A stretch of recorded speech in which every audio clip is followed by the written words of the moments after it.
Hey, welcome back to Sierra Rec Now, where we dive into the destinations, the stories, the people, and the gear that are shaping our Sierra Nevada adventures and beyond. I'm your host, Charlie Pankey, and today we're heading into the world of overlanding and premium outdoor living. Last month at the OMA show, there was all kinds of cool gear, and I thought about one of the companies this weekend quite a bit as I went to the immigrant wilderness and did some backpacking.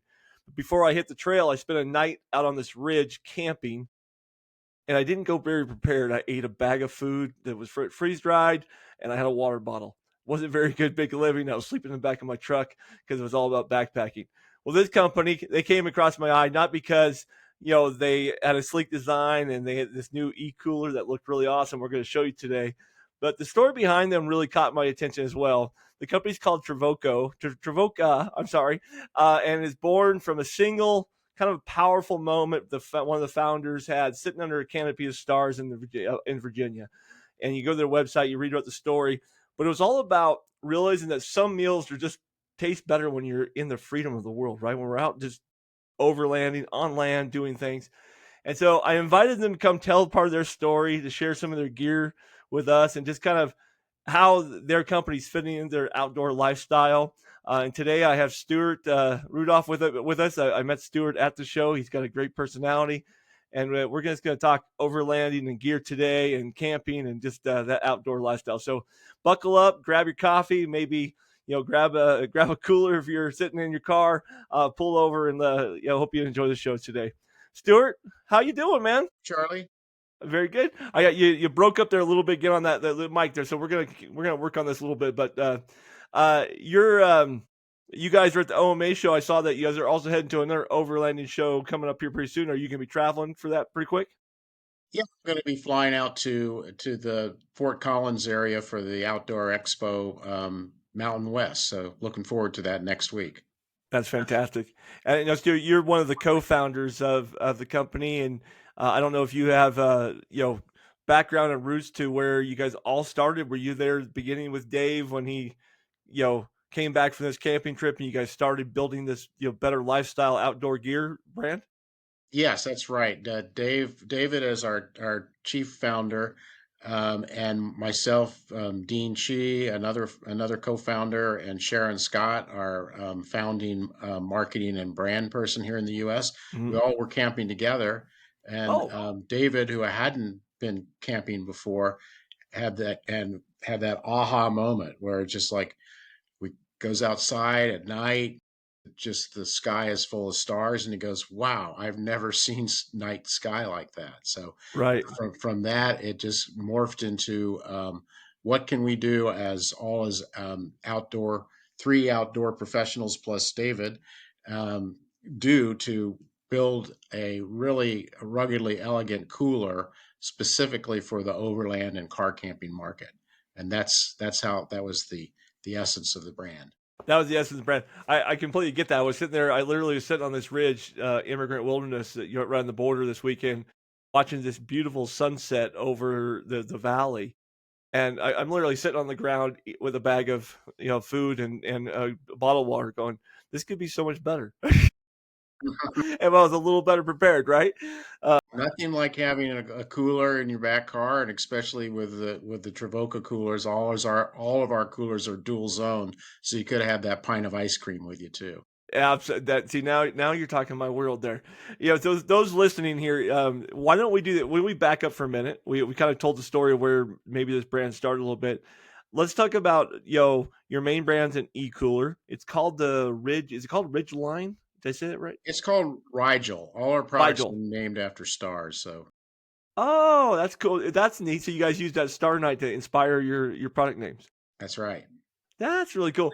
All right, so this cooler we saw at the trade show, and I learned something here just recently that I'm able to actually. Let me see if I remember how to do this, Dave. Actually able to share my screen, and I got a picture of your cooler up here. I want to show it to the readers. Share my screen. Here we go. We're gonna do this uh, one time right in the middle of the show here, so we can show it off. And so this is the cooler that they had at the show that really caught my attention. And I'm familiar with e-coolers a little bit. I think I was sharing with you, Stuart, at one point in my time, I I sold some prep business. So a company had an e-cooler, but that was a long time. It did not look near as cool as this one does.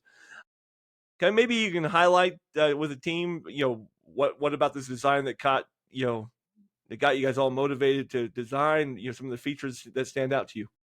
Sure. Well, we wanted a ruggedly elegant design that was not only good looking, but worked well in the outdoor environment, especially the rougher environment of overlanding and car camping. So right from the get go, we wanted a lid that not only opened in multiple directions, including coming completely off, but Hmm. we wanted that lid to be strong enough to sit on, to stand on if you have to get something up off the roof of your car. So sturdiness and construction was very important to us, and we wanted dual zones because no matter what size of cooler you have, Hmm. to be able to pull out some ice cubes at the end of the day for that nice drink around the fire or some ice cream for dessert. That's really a nice thing to have when you're out camping. That was the part that really kind of shocked me when I met you guys is that whole dual zone. One, I couldn't figure out how you did it, because it just seems like this is a nice sturdy ice box, but how do you control the temperature from one side to the other? And then you were making comments about like, yeah, you never know how much wine you want to have or how much ice cream you want to have on one side, and or maybe the steaks are going to be bigger because you have a bigger party. And adjusting those cooling zones in different ways that really kind of I don't know. It really stood out to me as kind of cool. Besides the fact that it just looks awesome, right? This looks like my grandfather's old Jeep Wagoneer with the wood panel, kind of classic look there. Uh, I That imagine was that you guys.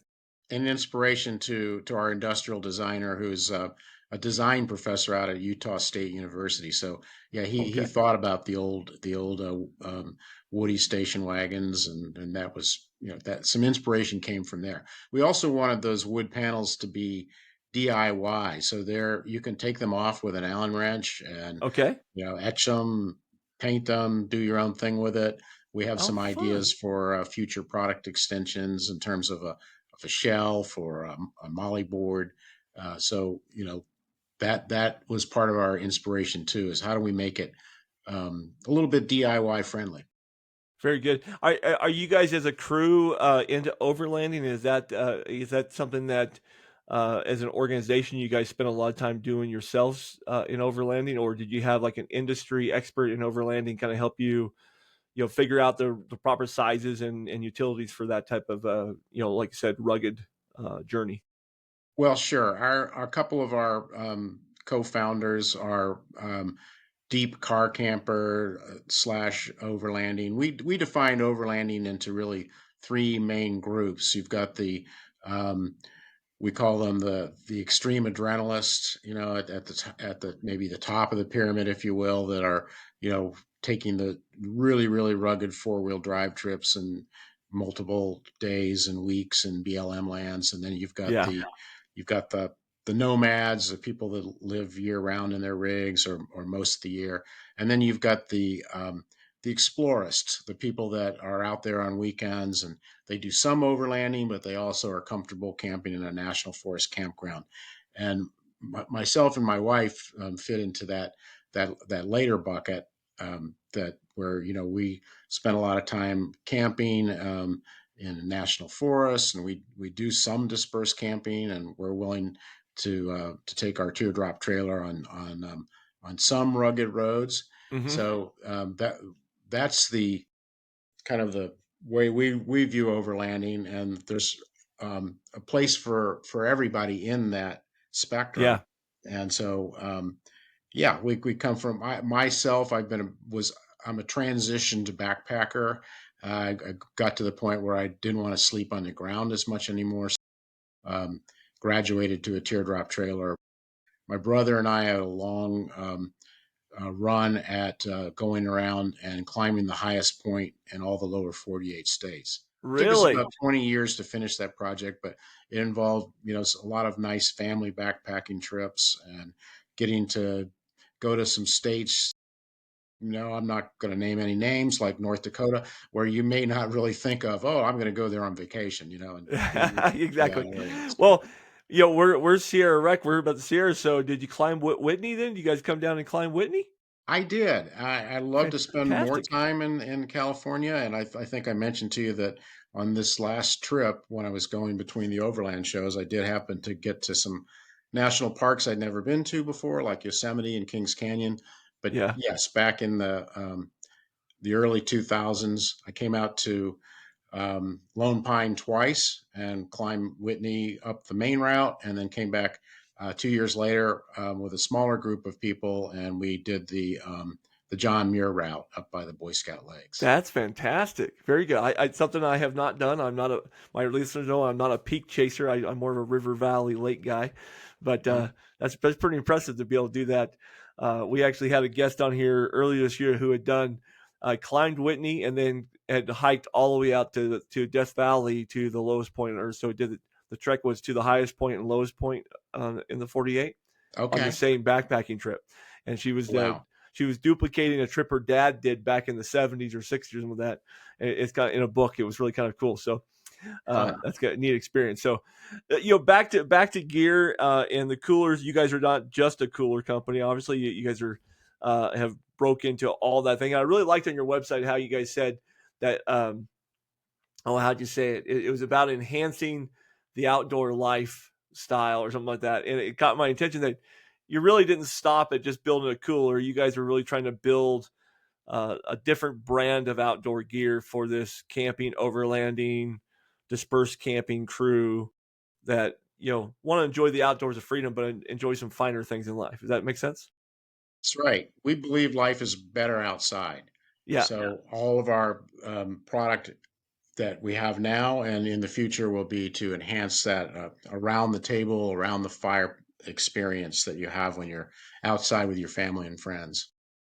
So you guys got some titanium drinkware I saw on there. It's kind of sleek looking. Is there a particular style or design or purpose on like materials that you guys use for the way you design stuff? Or Well, the titanium drinkware that you mentioned, and I'll there just you hold go. it up here real quick, but it is it's double wall. It's not vacuum in between the walls, but Hmm. it is it does hold some heat. It will retain some heat and some cool, and that um, makes it a very good value too. So the MSRP that we have on this titanium is a really good price. People will be happy with it, and um, like all titanium, it's biophilic, so you don't get a metallic taste. It doesn't absorb food taste as well, so easy to wash up and no residual metal taste like you get with some other metals. Nice. I know a lot of people use like little copper cups and stuff for ice and stuff. Does titanium hold ice really well too? Is it something where you put ice in it is going to give that like colder taste? Does that make sense?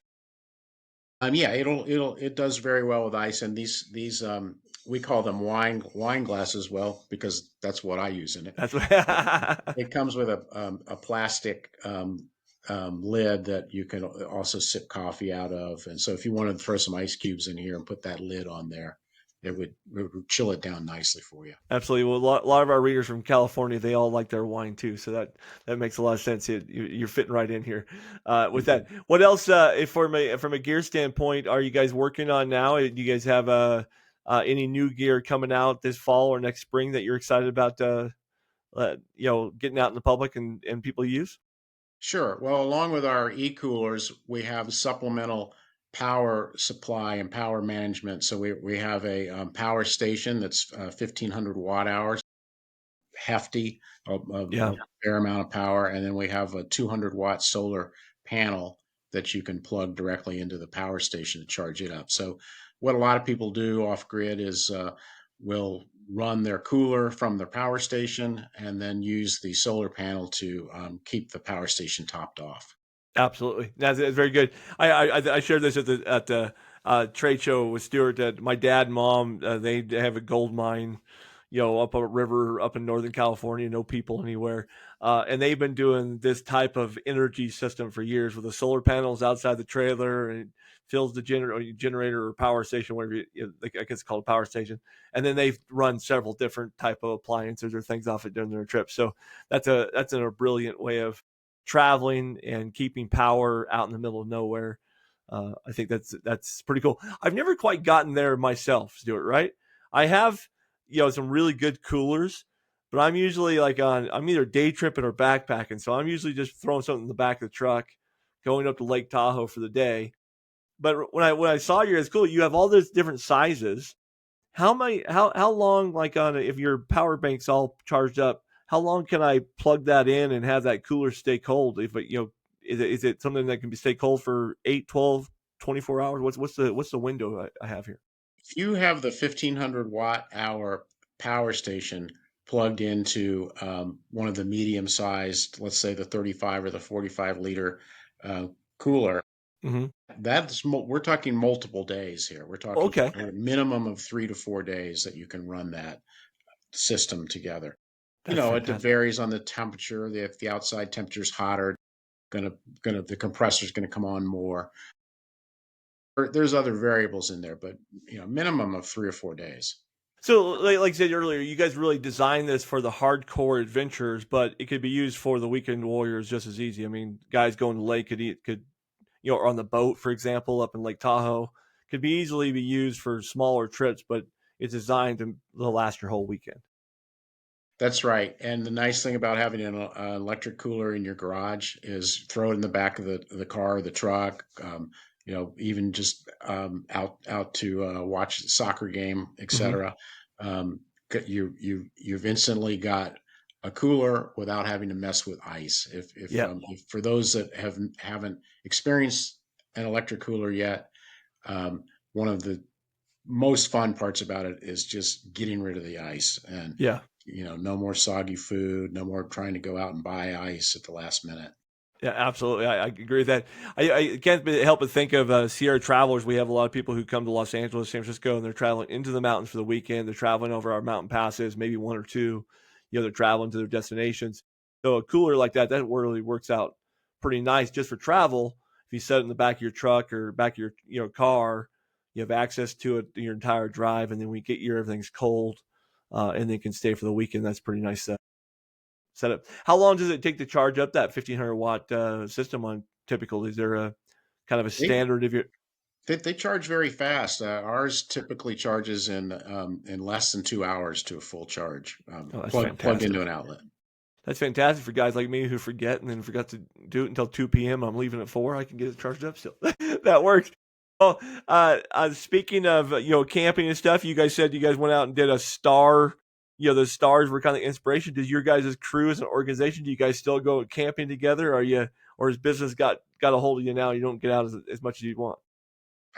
Great question. Well, we're pretty busy, and we're trying to combine work with pleasure and do some camping along the way. So, for instance, for the outdoor for the next Overland Expo after the one in Lakeland, Hmm. Colorado, which is right near Fort Collins. But right after that one, there's another one on the East Coast in Central Virginia in early October. Okay. So at least two of us are going to take our camping rigs down there, and Nice. the nice thing about the Overland Expos is they have camping on site, so you They can. kind of cater to that group, right? Yeah, I got some out there. I've never actually been to an overlanding expo, so this is the first time we met at OMA in Denver. We're kind of in a warehouse building there, so not necessarily an overlanding experience in that case. When you think of your outdoor living space, Stuart, and you think about you guys going out camping, and you said you moved away from the tent on the ground, you're now in a camper. What kind of things spruce up your outdoor living space in your from your personality standpoint? What kind of things are nice to have besides an electric cooler? sure. Well, I can't go anywhere without a decent cup of coffee, so you got to have a setup to do that. There you go. And I've tried all the different styles: French press, pour over, percolator. So kind of falling back on the percolator as Have you? Okay. also just a way to heat up water too. So you could have some really high quality instant coffee and just get going in the morning when you don't have as much time to sit around for the leisurely times that sometimes it takes to make a really nice cup of coffee. I like it. Your power station, how many different plugins and outlets do they have on it? Can you run several different units off at the same time? Yeah, it's got three AC outlets. It's got four USB ports, and you can also run things off of a cigarette lighter port, 12 volt. It's generally more efficient when you're out car camping and overlanding to run 12 volt Got yeah, products. that And makes sense. even if you have something that has AC, if you can convert it to 12 volt, like Hmm. um, satellite systems, for instance, usually come to plug in for AC. But if you go online and get a inexpensive DC conversion kit, you end up saving about 30% on your wattage draw off your power Okay, station. So little that's things like interesting. Yeah, that. I wouldn't even think about that as a.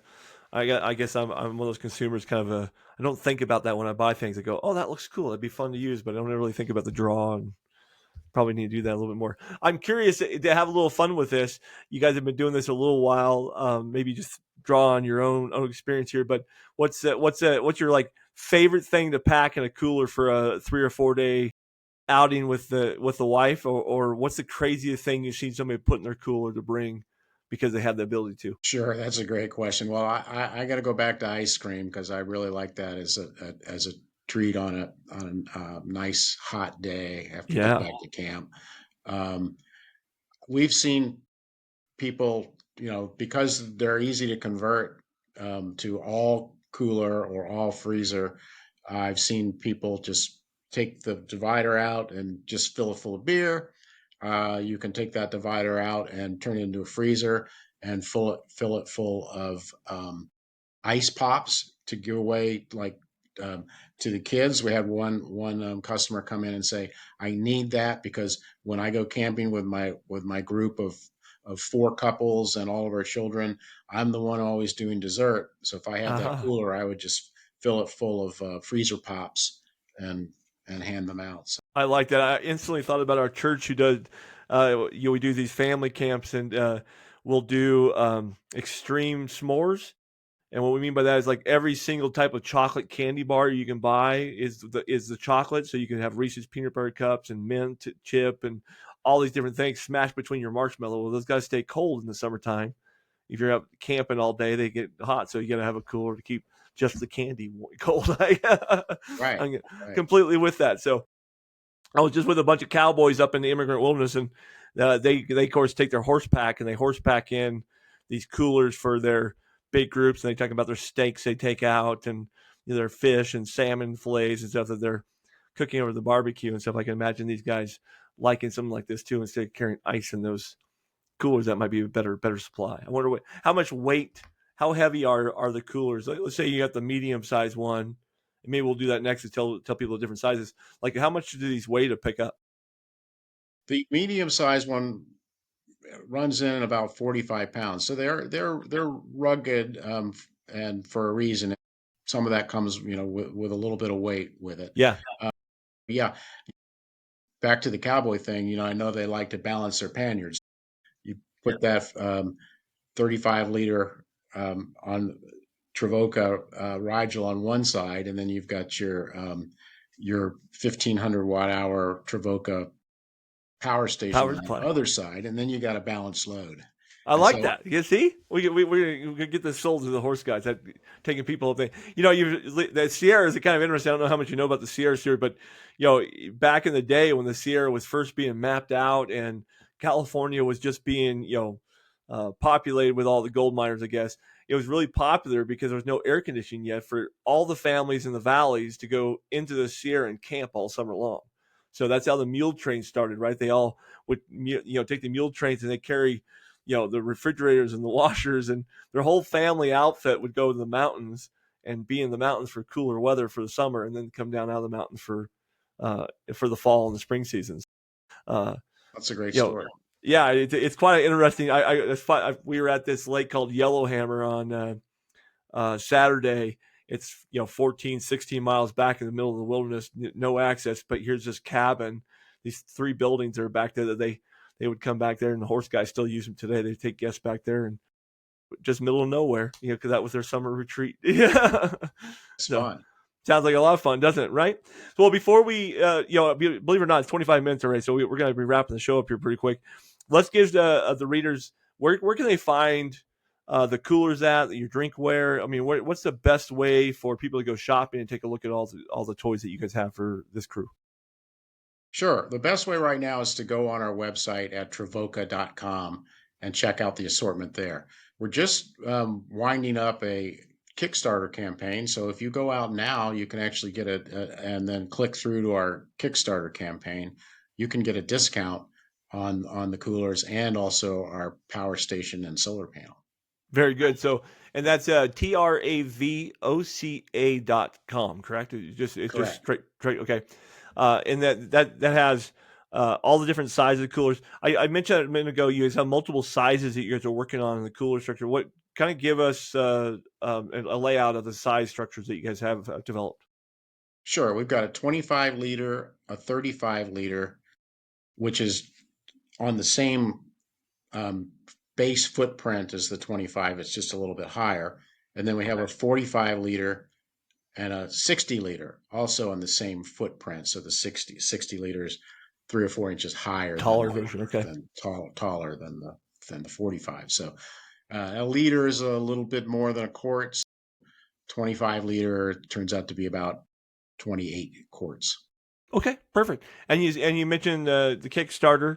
So these are Kickstarters to production, or are they in production now? And the Kickstarter is just for funding the finalization of the program. What kind of tell people what that's all about? My son does Kickstarters all the time, and I'm kind of a novice at it. So Yeah, the Kickstarter for us was a way to get word out on the marketplace and get some interaction with customers earlier on in our process. We thought we might be even later into the season than we are, but our product has just arrived into our distribution center. So we are starting to ship out product now. great. So as soon as the Kickstarter campaign winds up at the end of this month, we will fulfill all those Kickstarter orders and then start selling directly on our website. Oh, there you go. So by the time you guys see the show, you're going to have about a week left of August. The Kickstarter program is still going on. So if you're interested, hop on the website again, take a look at this company. A really nice group. They're born in outdoors. They want to, help you have a better lifestyle outdoors. And I tell you, by the touch and the feel of it, the OMA, it's a great product. It just feels like it was built right. So you might want to take a look at it. But it sounds like you got a good Kickstarter discount if you hop on early and don't wait for the Christmas season, right? So, That's right. well, before we go, Stuart, I told you that we have a couple of questions for you, but I got to run a real quick sponsor promo. If you hold on for just a second, my listeners know that I can't do any of this without my sponsors at the Carson Valley. So we want to give them a shout out here real quick. All right, and with our wide open spaces here at the Carson Valley, you can definitely use an e-cooler out looking at wild horses or at Lake Topaz Lake or Lake Tahoe. Fall season's a great time to come travel, so make sure you check out the Carson Valley for your fall travels this year on the Eastern Sierra. So, all right, Stuart, 3 questions, okay? And since I know you're a camper, I know you're going to nail these. So these are 3 personal outdoor questions. First, let's pretend your bags are packed and you and your wife are going to head to the mountains this weekend. Where are you heading and why? Sounds close by, but I would go up to the Porcupine Mountain Wilderness State Park in the UP of Michigan. It's right on Lake Superior. It Okay. has hills that go up to around 1,200 feet above the lake level. And so it's got a really nice backcountry feel to it for the Midwest. So that's Love where it. I would go from Milwaukee. If I was Love it. I'm back going to out in ask. California, I would have to go um, up into the back countryside of Yosemite, which I drove through on this last trip, but Yeah. I was just kicking myself that I didn't have an extra couple of days to go back into the backpacking type lakes. I just got done backpacking just about 40 miles in early July, and I'm heading back there in 2 weeks with my cousin who's coming from Baltimore, has never been to Yosemite, and we're going to hike Tuolumne down to the valley through an off-country route that I've mapped out, and we're going to have a lot of fun doing that. So completely Nice. understand that high country Yosemite is my playground. All right, second question. when I get done outdoors for a weekend, I'm hungry. Maybe for you, you're overlanding. What's the go-to food after a day of adventure out traveling or out hiking? Wife has been making some really nice deconstructed meals like a Mexican bake or a skillet lasagna where you don't have to bake Ooh, it in a pan. So I yeah. go for one of those, or one of our favorites is tortellini with asparagus. It's just really easy to cook up. Oh, my And wife would love that. I am not an asparagus fan, but my wife does. So I like totally. Oh, that's I like it. All right, and then final question: we're all gearheads in some way or another. What's the piece of gear you don't like leaving home without? well, of course, besides the Travoca coolers and you know the Travoca The flask, flask, the with a titanium special flask. I like it. a special little nip of your favorite adult beverage. That would do it for me. I like you. I like your style there, Stuart. Very good, and that you can get that online right now too, I believe. Oh yeah, Plenty of things to do. All right, folks. That's going to tell you a wrap for our conversation with Stuart today. Travoca. Did I say that right again? Travoca. Travoca. Travoca. I knew I Yeah, was going to say that wrong today. I apologize. Travoca.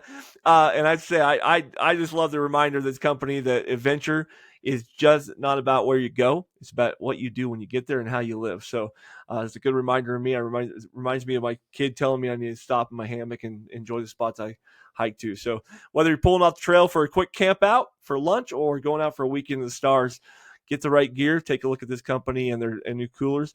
And if you hurry now, you might get a chance to save some money on their Kickstarter program. But Stuart, we want to thank you so much for allowing me to tell your story and to share the new products out and you guys' passion for the outdoors. We wish you the best in your next show, and thanks for being part of the Sierra story. great. Thanks, Charlie. Appreciate it. Very good.